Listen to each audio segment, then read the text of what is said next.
হাসিনার মৃত্যুদণ্ড নিয়ে এবার মুখ খুলল পাকিস্তান। জুলাই গণ অভ্যুত্থানে ক্ষমতাচ্যুত সাবেক প্রধানমন্ত্রী শেখ হাসিনার মৃত্যুদণ্ডাদেশ ইস্যুতে প্রতিক্রিয়া জানিয়েছে পাকিস্তান।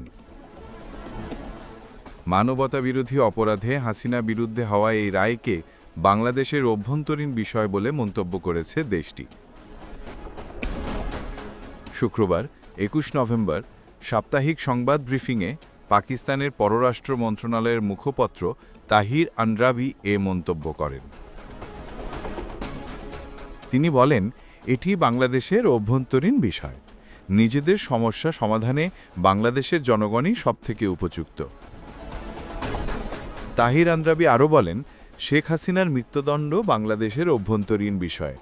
বাংলাদেশের জনগণ দামতান্ত্রিক এবং সাংবিধানিক প্রক্রিয়ার মধ্যে দিয়ে নিজেরাই এ সংকট মোকাবিলা করতে সক্ষম।